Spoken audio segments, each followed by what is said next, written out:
So they'll be calling you a radical. Kitties, kitties, what do humpbacks and gray whales eat? What do they eat? Well, nothing anymore. They're all starving to death. Plankton. They're plankton feeders. The staff of life. Why are they all washing up dead? It's a record. No, it's not a record. Who the fuck's posting a record? No, not even close. 2013, 14, 15, 16. 7 records. Fuck, our army counted 312 starved to death in 2015. The post-ignorance fucking army. Kevin Blanch organized. It just continues going. Oh, 19. Hey, 19. No. Are you kidding me? 19. Fucking try 200 and maybe 19. Fucking, you're in denial. You lost your mind. You know? Don't be alarmed now. It's just a bustle in your hedgerow. It's a sprinkling for the May Queen. Don't be alarmed now. What the fuck is the matter with you people? You know? And we were talking about this yesterday, me and my grandson, about how many views I used to get and now I don't get any views and why. And I'm like, I like it better this way. I mean, really, I don't have to deal with the morons, the contemporary idiot sheep. I mean, God, I used to spend hours a day trying to please my sight when they're going after me. I mean, they think they're going to put my toothpaste back in the tube. They're going to put my lightning back in the Pandora's bottle. I flipped that bottle behind my back and shattered that fucker. And so scientists are mystified. They're bewildered. They're alarmed. They're stumped. They're baffled. They're curious. They're perplexed. This great starvation event, let's review, kiddies. 2010, March 10th, 2010. The Pacific Ocean had made such an incredible comeback. It was on to the point that they had pulled the fucking humpbacks off the endangered. They were on the endangered list. They pulled them off. The numbers were freaking exploding. Record salmon returns. 4.4 million on the Columbia Bonneville, the old Chief Joseph. The Pacific Ocean was thriving. Then what happened? March 11, 2011. 4 full core meltdowns burrowed into the Pacific Ocean. What cooked the Pacific Ocean? The blob? I'm the guy that named it the blob. I don't even like that term. I really don't like that term. And I'm the guy that came up with that term. Before that term, I used to call it the acidification. That's what it is. I mean, what's the staff of life? Plankton. It's plankton. It's plankton in the ocean. My God, hello. Take out the plankton. Big fish eat little fish. What do you think is going to happen? Well, let's review.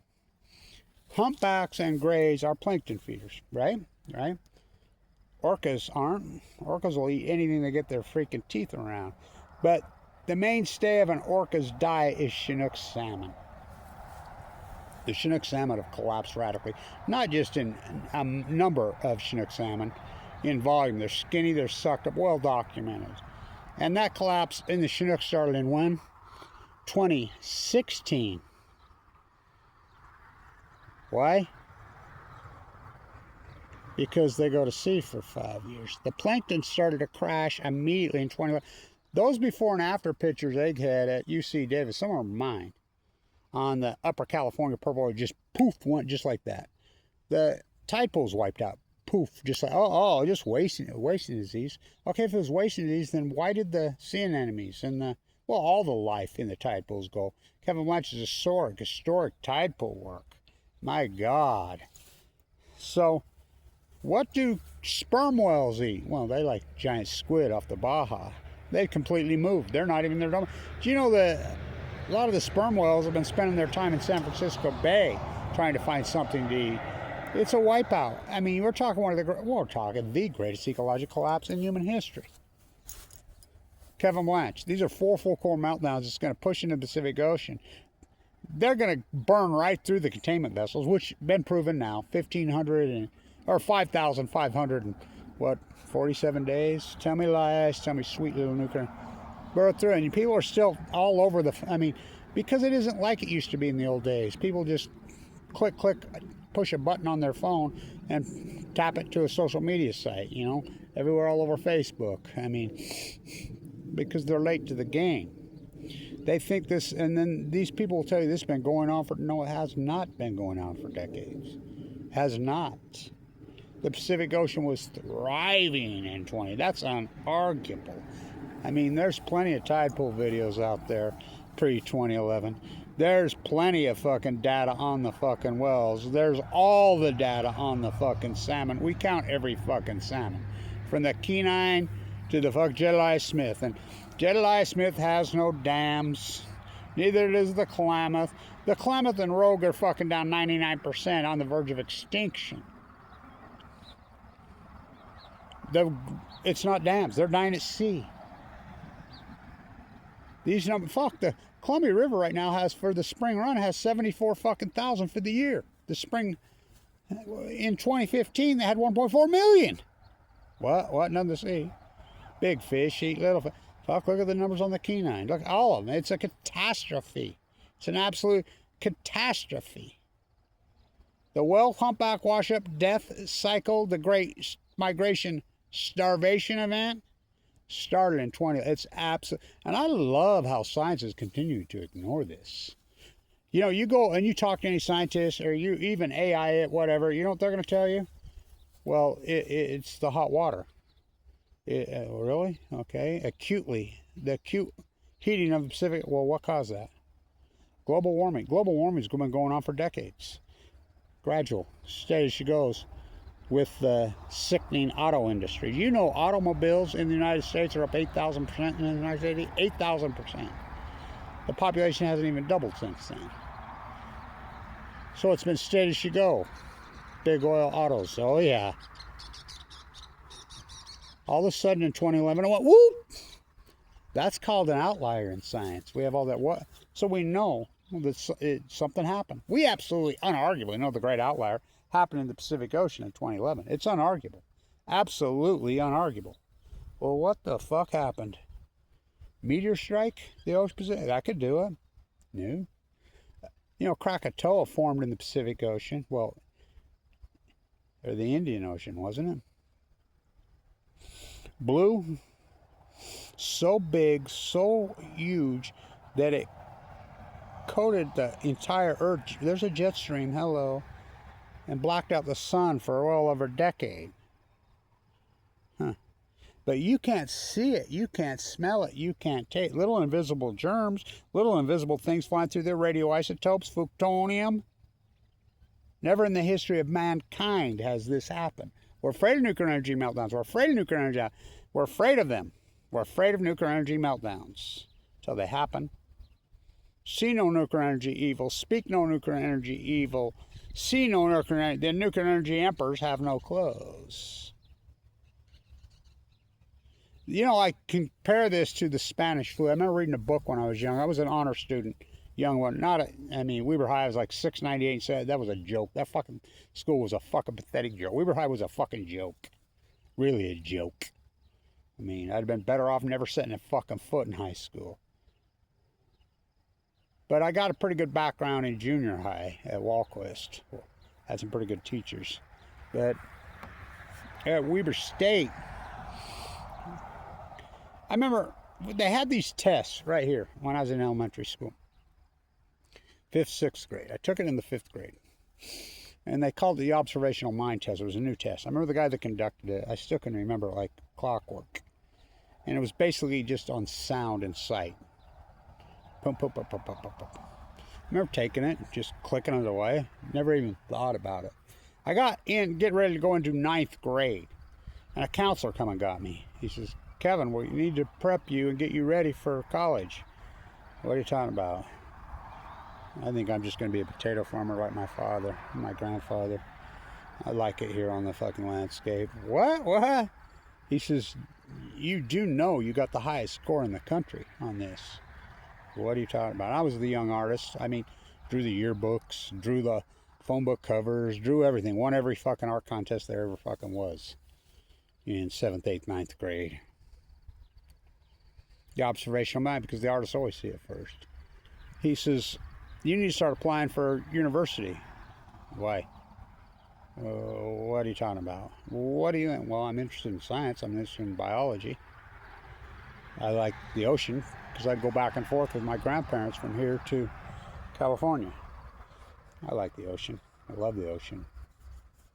I like the landscape. I grew up here on the Great Marsh, the Great Salt Lake's right there. I grew up, fuck. So how did I spend my youth? I spend my youth, because it was the boonies out here. Fuck, 12th Street wasn't even here. I spent my youth watching the Great Migration of the birds, the tundra swans, the trumpeter swans, before this scumbag welfare fucking queen thief drained the great, that was one of the great true wetlands on the planet was right there. I spent my whole life down there watching it. The songbirds, I think back on it, way beyond breathtaking, blow your mind. Literally, this time of year, millions and millions of migratory birds. Tundra swans, trumpeter swans, geese, every fucking songbirds, everything. It was stunning. Jackrabbits, but I'd go back from this wetland to the great wetland in San Diego. Oh yeah, San Diego used to be a wetland. I remember the first time I saw a whale poke his head up, feeding. It was near the fucking, one of the piers. I'm like, whoa, whoa, whoa, whoa. First time I saw a starfish in a tide pool. Whoa, whoa, whoa, the color. So they're like, he started applying me all over to all these universities. I didn't do it. And I'm like, whatever, fucker. I was, by the time then, I had really figured out that the American education, and I remember telling him, please, America's a fucking giant experiment. It's an apartheid. It's a scam, dude. It's all a scam. I remember telling him. What do you mean? I says, I play in the wigwams right there. I know what they were. I learned when I was a little kid that these people come in and stole these people's land. They stole it. We're all on I knew that. I knew that then. I knew America was a giant fucking experiment scam. And by the way, the war machine, has the United States ever won a war? No, the United States has never won a fucking war. Well, the Revolutionary War, I guess, breaking away from the British Empire, which they're not British. Somewhat. Well, let's see. What was the next war? Civil War? They slaughtered and murdered each other? For what? Oligarchs in Europe. In Europe, they call it the Textile War. These people have always been willing to sacrifice themselves for these Zionists, these colonials' fucking lies. World War I, what a disaster. The United States should have never got involved in that. Fucking nerve gas all over. Fuck, where do you think Spanish flu came from? I remember reading a book about Spanish flu when I was young. And this author, and then the professor I had at college, I started early college via this guy, which I wish I'd never done. I was too young. But I won the art contest in the whole region.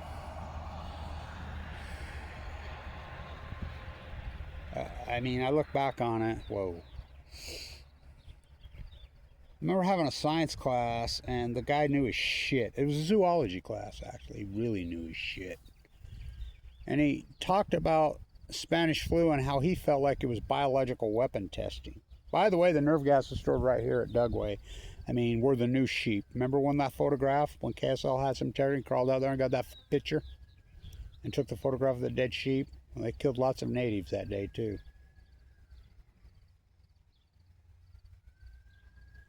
And I remember him saying, I no one ever talks about the Spanish flu?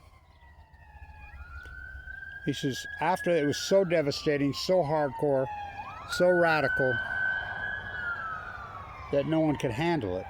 No one dared visit it. And science was captured even then because they didn't want the genie out of the bottle. You know why it's called Spanish flu, don't you? Because Spain was neutral in the war, World War I. You think that's just a coincidence? So The first case was documented in Kansas, in the United States, and it was a soldier who just came back. He felt that it was a mutation through biological fucking testing. Now remember, Einstein was on the battlefield, you know, and they were testing biological weapons. And remember, all his friends says, no, this is a great thing, it'll speed up the war. And Einstein was so pissed, he was aghast of the gas. And that's what forced him, and he bolted. He left fucking Europe and came to Long Island. I remember the professor saying, I was 16, says, no one will even talk about Spanish flu or anything. He says, have you ever walked through the Ogden Cemetery? Because all the kids would hang out there, blah, blah, the ghosts, whatever. A lot of the tombstones say the beast. He says, the beast is the Spanish flu. So he says, big class. Start bringing in letters and whatever you can find. Go to your grandparents and ask. You wouldn't have believed the stuff that came in. It was, I mean, beyond heartbreaking. The death, the devastation was so hardcore and so radical. He says no one dared even revisit, even talk about it. Because no one could handle the fucking reality of it. It's just too fucking painful. For everyone. Weakling coward scientists. That's what Fukushima is. It's exactly what Fukushima is. Tell me lies, tell me. This great starvation event started in 2011, 2012. That's unarguable. In science, listen, and I have an incredible formal education. At Weber Haight, which used to be the marquee gem of all gems. So this guy started applying me for all these universities around. I remember letters started to come back. He called me in and he says, you got accepted at Caltech. You've been accepted at Cal Berkeley. You've been accepted all these fucking muck universities. They all want you. They're going to give you full-ride scholarships, which full-ride scholarships weren't worth 5 cents, really weren't shit then, because you know what? In the 1970s, if it was a public institution like Berkeley was, which that's where I was going to go, guess how much the tuition was if you're a California resident? I was a Utah resident, but I had a California address too. Free. You heard me right, free. Now look what it is. What is it, $80,000 a year? What a scam. Great inflation, what a scam. Remember, when I taught, I did pass-fail. I don't like grading because we know 2.7 are the most dynamic people. 2.7 GPA are the most dynamic people in the history. That's been proven. Well, now everybody wants, oh, well, let them in if you got a 3.8, 3.9. We want 4.0 students are the worst. They're too anal. And I taught for years at the #1 school. I know. Oh, do I know. And so I remember telling my grandpa, who lived in La Jolla, Abraham Hunsaker IV, who's Abe the First. I mean, there's a statue at Old Town of him. You know, without him, there is no Brigham City, Utah. I showed it to him. He called himself the great Mormon socialist. Kevin, you're not going to inherit 5 cents from me. You learn to trade. And I learned to trade in those sand pits, those white sand in Brigham City right there. I learned to trade in there. I learned how to placer very young.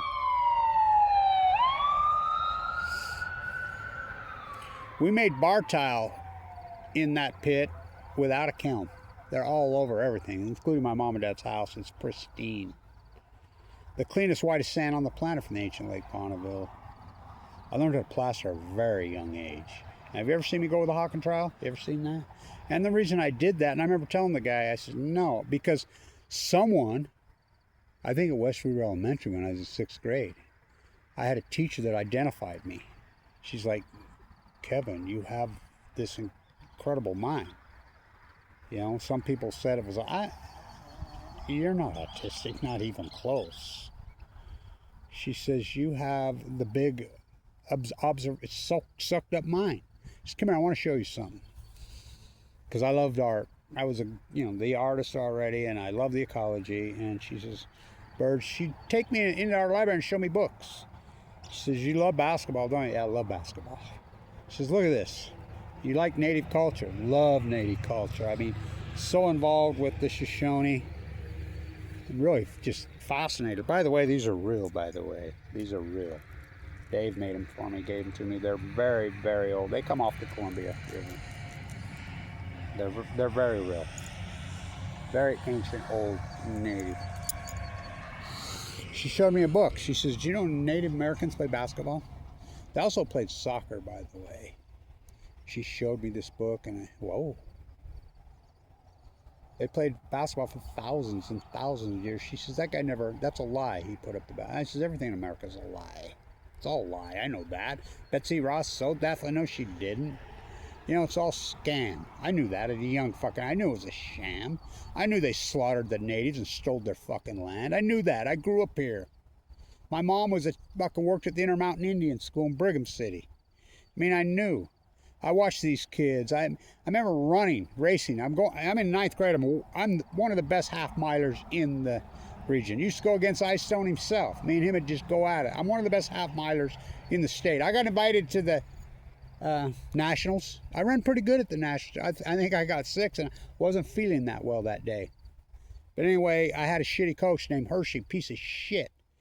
What he did to me, he moved me to the medley relay with a bunch of kids that couldn't run, and I ran the ankle. We'd be so far behind, and I could never figure out why he did that. And then I found out years later that he was married to this piece of shit drug addict's sister, who ended up being a drug addict. He told me, well, yeah, and he walked up to me. I owned Blanche Plastering.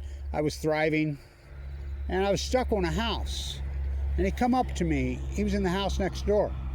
I was stuck on it. He saw my Blanche Plastering. He says, God, I see you all over town, Kevin. He says, I want to tell you, Kevin, I really apologize for what I did to you when you were young. I says, oh yeah? A little late for that. I looked right and I said, go fuck yourself. Get the fuck away from me. You understand me? Fuck off. No, really, go fuck yourself. The damage was done. I mean, they beat it out of you. That's what these losers do. You know, that's what I was a fucking marquee athlete, but I was like, fuck them. I'm not playing for these loser-ass coaches. Fuck off. I was all about the ecology, the environment. And watch this crash. Watch this nightmare happen. I mean, my God. So, at Weber State, I did a very diverse, I took so many classes. I took every class I could from these freaking great professors. I'd pop in, then go plastering for a few years, then pop in, go plaster some more for 5 years. I did that for freaking 20 years. I have 400 and something credits up there. I think you need 168 for your bachelor's. I was promised the first MBA. Fucked me over. It turned into the #1 school in the United States. #1. Beating Wharton, beating Harvard. I'm running the show. They'd blackball me. My father, drafted Marine, fucking put into the Nevada test site, who grew up right here on the landscape. His brothers and sisters, some of them still alive. Many of them live well into their 90s. Not one single bit of cancer in that line. My dad, my grandma said he was the healthiest of them all. My mom used to say he looked like Elvis with muscles. And he was a beast, mentally and physically. They human lab ratted him in the Nevada test site. A drafted Marine, Air Blast 1. Died in the prime of his life of leukemia like they all did. And they try to make a sequel out of me? I get leukemia in 2011 the same time as this happens? My place in time? Now the leukemia rates are out. I spent 5 years in a bone marrow transplant. I wear a 1% survival bracelet. My doctor says I'm the biggest miracle in his 40-year career. I was given 2 months to live in 2011. I have AML de novo with a marker of 44. There's no surviving that. It's impossible.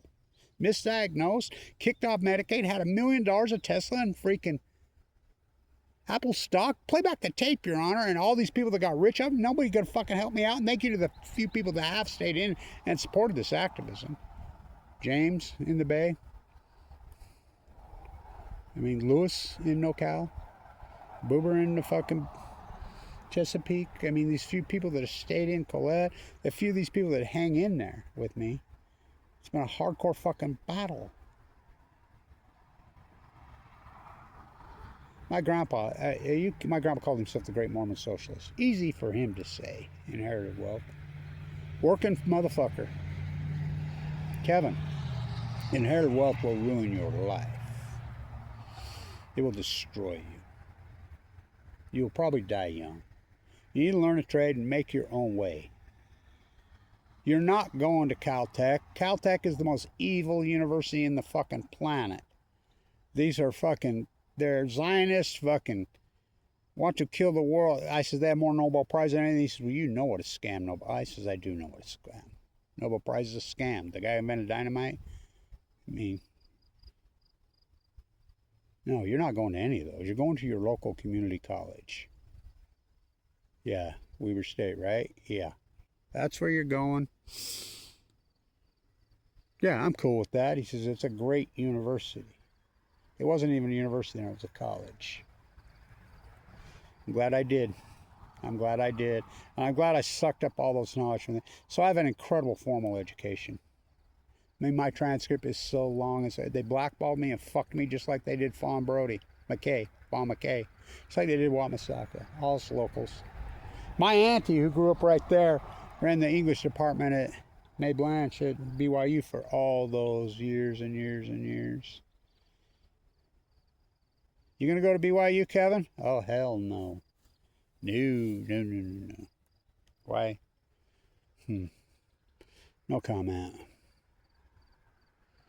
This well starvation event, the observational mine, I knew it when this meltdowns.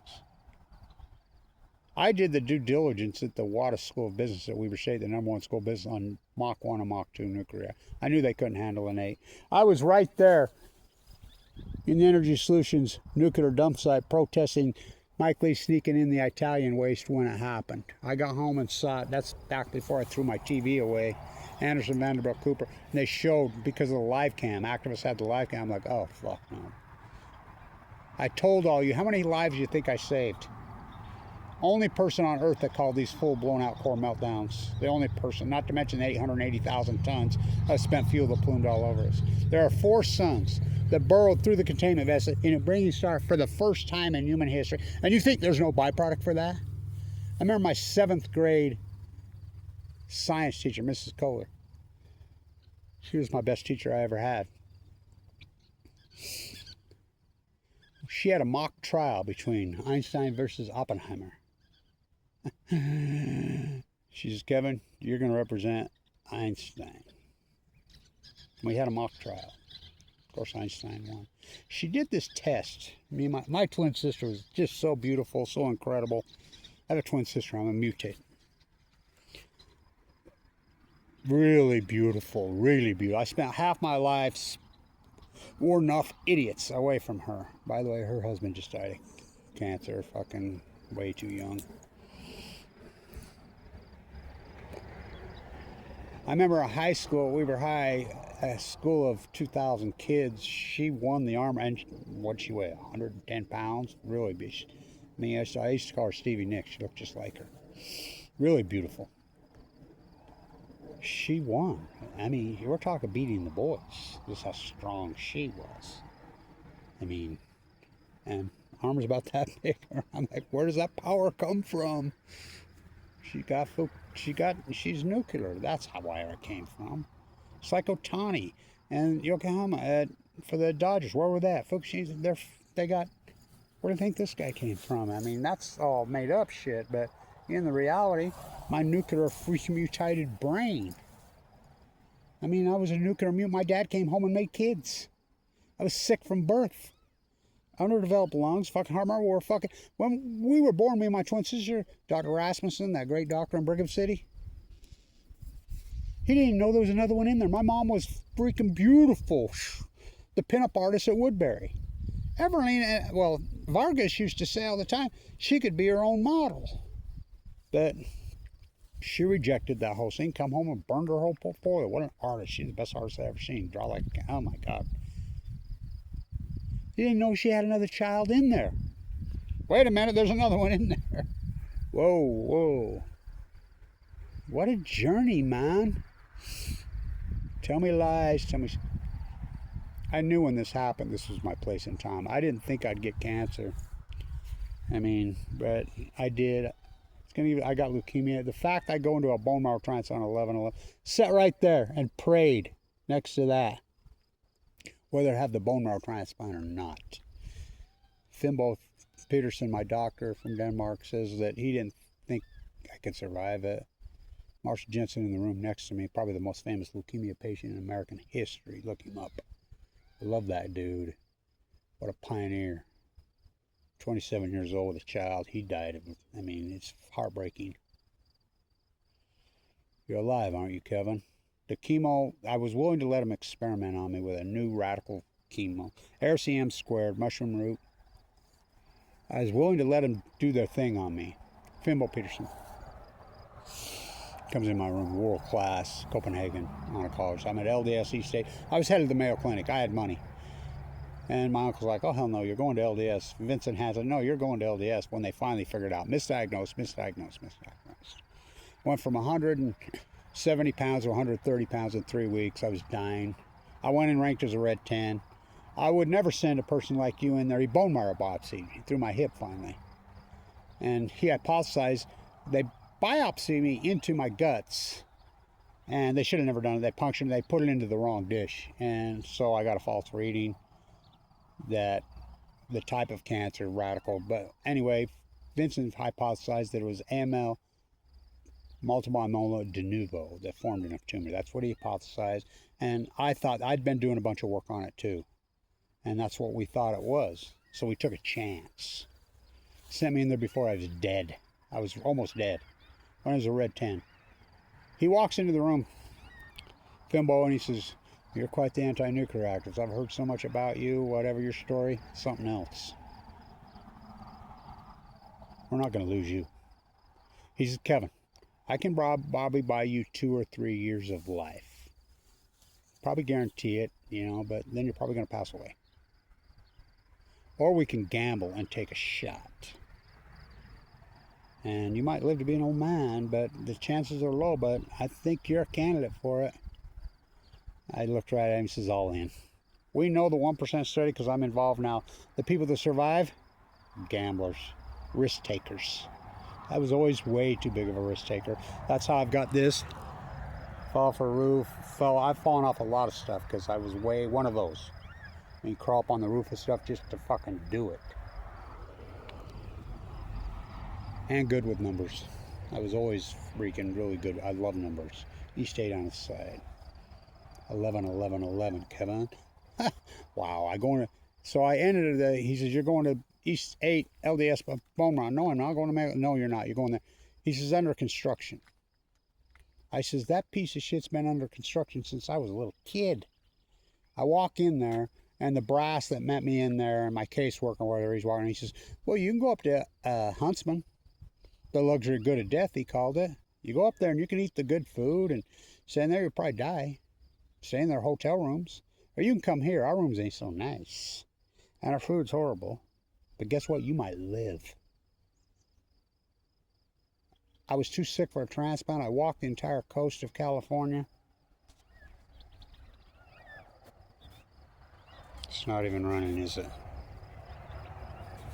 Nope. Do you mean to tell me? No, it's going. It's still running. Doctors are like, you're really going to come out of this bone marrow transplant center in 2013 and you're going to go walk the coast. Well, first I'm going to go to the hearings at Senate Over and get that fucker shut down, which I did. Most of my cancer, Senate Over never shuts down.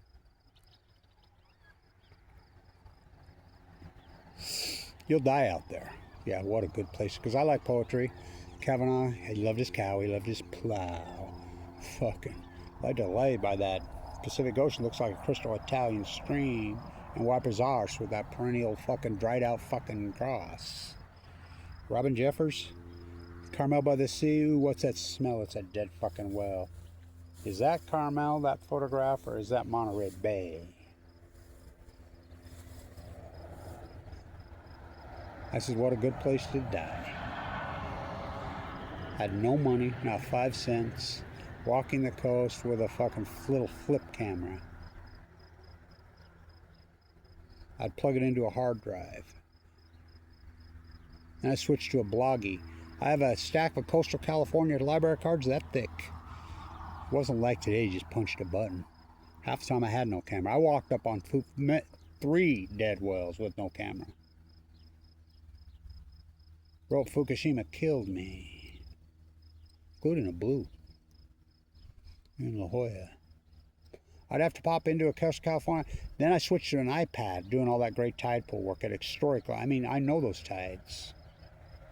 The work that I've done the work of 1,000 biologists while in critical, starving to death, dying. I was dying. I had no money. I remember being at the Santa Cruz lobby. That place is an insane asylum. And this kid told me, hey, there's a place you can sleep outside right over by the ocean. There's a church there. They let you sleep outside there. Okay. So I slept there. I saw him in the library the next day. Young, dynamic kid who grew up in California. I had $10 on me. I had two $5 bills. That's all I had. Had no money, had no nothing. I weighed 130 pounds. I sucked up. I had platelet counts. My platelet count stayed in the 30s for years. You're going to bleed to death. I said, you got any money, dude? No, I ain't got any. I reached in. I says, here. I handed him $5. And he looked over me and he started to cry. He says, that's the most money I've had ever. Really? That's what we've done to our freaking youth. We are. It's pitiful. This is the greatest ecological catastrophe and the greatest fucking event in human history. Foreign guy took out the plankton and it killed it. What a journey, what a path. I really believe because we're getting the lake is going dry. And it's not because of drought, because we get rain now. We don't get no snow. It's the heat dome, which happened in 2011. Look, I'm the guy that named it. The Great North America, Western North America Heat Dome. I'm the guy that named it. What do whales eat? Kitties? Huh. Same thing. I mean, the salmon collapse. How about the dead common mule? I'm the first guy that did all that. I mean, I did boots on the ground walking up on them. It's the greatest PhD in human history. What do I get for it? Kevin Blanch, March 2011. These are full Orca mountains. They're going to burn the Pacific Ocean. They're going to cook the Pacific Ocean. You're going to see the great chain reaction of the greatest ecological catastrophe in human history. Oh boy, I'm about to go on chemo. Art, biology, finance, I mixed together. I was a BIS before they were called honor students. I sucked up so much knowledge from so many great professors, including the legendary Clyde Cooley, including the legendary artist Doyle Strong, the activist artist, including Dr. Winterton, the legendary biologist, zoologist. I mean, the zoology major that I was in school with, the incredible David Goff, who saved my life. Yeah, that's where he started. He's like that. Go figure, he ends up being a heart surgeon. My uncle Thomas is the one that trained him, who hated me. I don't know why he didn't like me. Kevin, that heart murmur you're born with, just kick the can. We're going to get better at it. Shut the fuck up and gut it up. Well, he wouldn't say fuck. Just shut up and toughen up. I mean, I saw an open heart surgery. I remember this vibe come on. I was up there where the timber mine is now. We used to have kegs up there when we were teenagers. I'm sitting there talking with some people, including one of my cousins, who ended up being he was a famous federal judge. We're talking about, I remember this vibe came over me on open heart surgery. I says, you know, your dad, that does these, I've watched one. They pull your heart, rip it right out of your chest. I'm never doing that to anyone. No one's ever going to do that to me. If I ever have to have open heart surgery, which I thought maybe that I had because of this heart murmur, I'll just go ahead and die. David Goff, to Kevin Blanch. I love that story you told me, Kevin. This is my second open heart surgery. Connors and Colado fucked it up and almost tried to kill me the first go around. Go see your dentist, Michael Hawkins, at Ogden Regional Medical Center. Bleeding profusely, kicked off, medicated by Mike Lee, why I'm in the bone marrow ground spine. If that is an attempted murder, what the fuck is? Kevin, remember your uncle told you to get better at it? I do them exactly the way he did. I'm going to split you all the way open and tear it out because I know it works. I only have 3 valves now. My electrical system was fried out because of quacks. Colado, what a quack. Michael Hawkins, what a quack. Tried to kill me. I have a pacemaker now. I've been gutted twice. I've lost part of my esophagus. I've lost all my teeth. But as my oncologist says, you're alive, aren't you, Kevin? Yeah. Alive and kicking. Kinda. Like the Pacific Ocean. Like the wells. Kevin D. We from the sea. It's the ecology. My work is so fucking paramount. Who knew? Who knew? Who knew that this would be my placement? I didn't. Frieda Meisenblatter, Vienna, Austria. She's the one that invited me over. She was dying of cancer, never told anybody. The greatest anti-nuclear energy activist that ever lived. Kevin. She was worried. She told Pravad to set up the meeting in her beautiful apartment. She was worried about her English. She grilled me for 4 hours straight in perfectly good English. Kevin, I never picked this path. You never picked this path. I know your path. I know your father's path. Don't you dare drop this spear. You are the tip of the spear in this fight, whether you know it or not. Don't you dare. Yeah. I'm a walking, talking encyclopedia on nuclearism. Always have been, by the way. And I haven't. I keep my promises. Thank you, everybody who supported this historic work.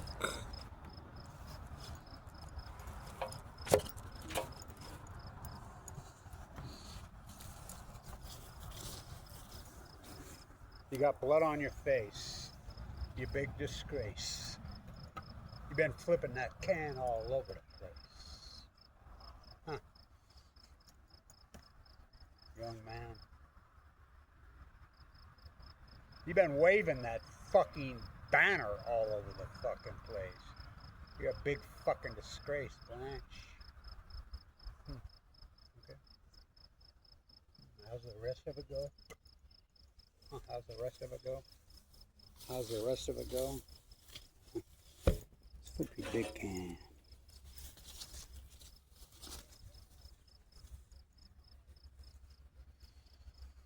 Art, biology, finance.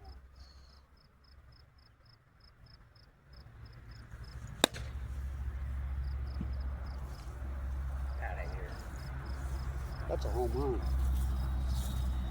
Boy, do we need one. The fight goes on.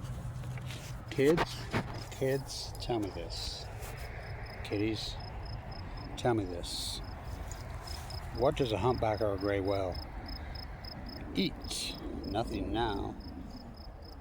It's a starvation event. What a video. Important video. The fight goes on. Spider-Man, Hulk, all made from nuclear fallout. That's fairy tale fantasy. I'm not. Kevin Blanche conceived and then about to test site via nuclearism. Plutonium, man, plutonium is very real. It's a gas, it's a plasma. Stand tuned. The great migration, starvation. It's the greatest PhD in human history. My place in time. Stay tuned.